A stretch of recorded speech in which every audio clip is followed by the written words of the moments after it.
Assamese blogger পিকে YouTube চেনেলৰ নতুন এটা ভিডিঅ'লৈ আপোনালোক সকলোকে স্বাগতম জনাইছোঁ। আশা কৰিছোঁ নিশ্চয় আপোনালোক সকলো ভালে আছে, ভালে থাকক।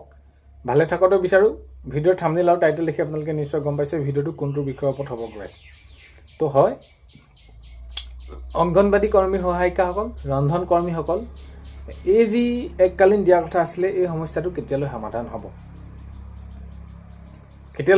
হ'ব?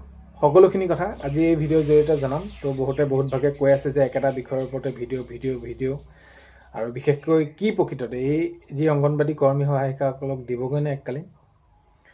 শেষলৈকে চাব। শেষত আপোনালোকৰ মন্তব্য কমেণ্টৰ জৰিয়তে জনাব। আৰু এইখিনিতে আপোনালোকক এটা অনুৰোধ কৰিম, চেনেলটোলৈ যদি আপোনালোক নতুনকৈ আহিছে, চেনেলটো ছাবস্ক্ৰাইব কৰাৰ লগতে কাষতে থকা বেল আইকনটো প্ৰেছ কৰি অল কৰি থ'ব, যাতে নতুন এটা ভিডিঅ' দিয়াৰ লগে লগে আপোনালোকে আগতীয়াকৈ চাবলৈ পায়। যদি ভিডিঅ'টো চাই ভাল পায়, লাইক এটা কৰি দিব আৰু শ্বেয়াৰ কৰি দিব বুলি আশা কৰিলোঁ। এতিয়া আমি যদি চাওঁ, কৰ্মী সহায়িকাসকলে দীৰ্ঘদিনৰ পৰা তেওঁলোকে মাননি বৃদ্ধিৰ ক্ষেত্ৰত আন্দোলন কৰি অৱশেষত তেওঁলোকৰ সামান্যতম মাননি বৃদ্ধি হ'ল, যি নেকি একো সমস্যাই সমাধান নহয়।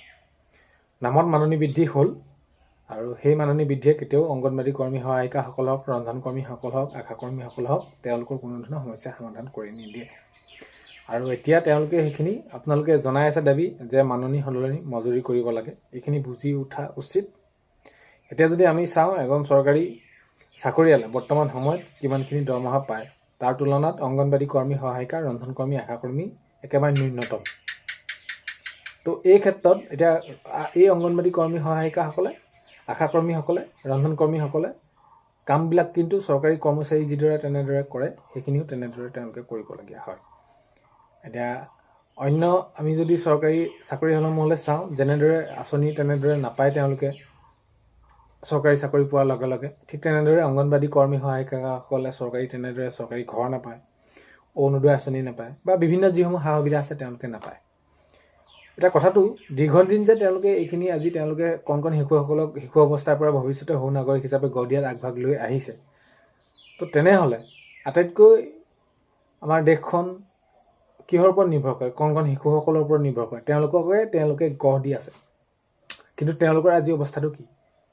কোনোবাই পাইছে 6,000, কোনোবাই পাইছে 8,000, কোনোবাই পাইছে 2,000, কোনোবাই পাইছে 1,000, 1,500, এনেকুৱা ধৰণৰ। তো এনেকৈ জানো একোখন ঘৰৰ পৰিয়াল চলে?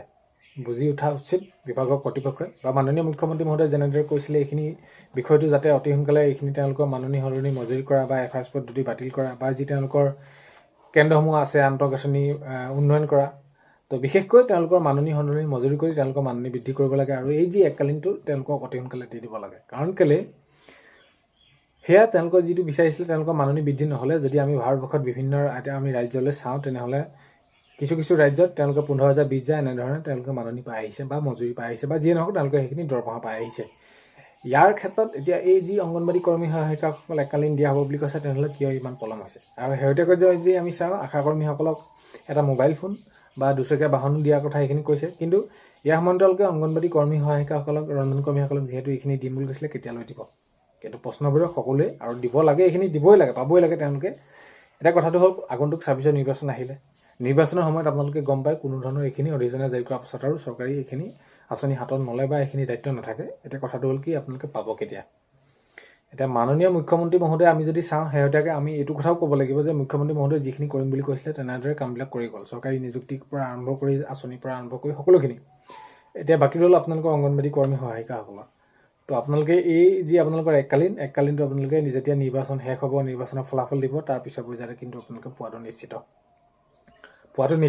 নিশ্চিত থাকক। আপোনালোকে পাবই নহয়, পাবই লাগিবই। কাৰণ কেলৈ, আপোনালোকে এইখিনি প্ৰাপ্য আপোনালোকৰ, যিহেতু আপোনালোকক দিম বুলি কৈছে, পাবই। তো সেইখিনিয়ে কথা। তো আপোনালোকে আগন্তুক 26 নিৰ্বাচনৰ ফলাফলৰ পাছত আপোনালোকে যি এককালীনটো আপোনালোকে পোৱা আপোনালোকৰ সম্ভাৱনা আছে, আৰু আপোনালোকে সেইখিনি নিশ্চিত থাকক। বহুতে সুধি আছে যে কি হ'ব, কি নহ'ব, দিবগৈ নে নিদিবই নি? এতিয়া চাওক, আশা কৰ্মীসকলকো দুচকীয়া বাহন দিয়াৰ কথা ক'লে, সেইখিনি এতিয়ালৈকে দিয়া নাই।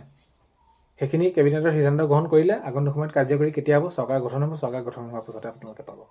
এতিয়া ঠিক তেনেদৰে আপোনালোকে এই যি আপোনালোকৰ এককালীনটো আপোনালোকে তেতিয়াই পোৱাহে সম্ভাৱনা আছে, আপোনালোকে পাব, তেতিয়া নিশ্চিত থাকক। কিন্তু পাব লাগিবই। কাৰণ কেলৈ, আমি যদি চাওঁ, এতিয়া চৰকাৰী এজন কৰ্মচাৰীৰ দৰমহা কিমান? তো একোখন ঘৰ চলিব কেনেকৈ? অংগনবাদী কৰ্মী সহায়িকাসকলে নিৰ্দিষ্ট সময়ত তেওঁলোকে নিজৰ কৰ্মস্থলীলৈ যাব লাগে, আকৌ নিৰ্দিষ্ট সময়ত ঘৰলৈ আহিব লগা হয়। ঘৰখনৰ বাবে সময় ক'ত তেওঁলোকৰ?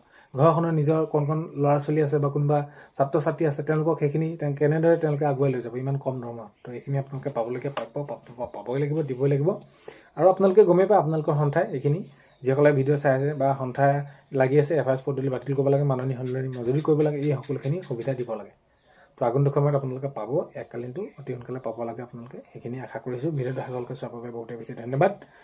আজিলৈ মানে অন্য এটা ভিডিঅ'ত লগ পোৱাৰ আশা, বাই।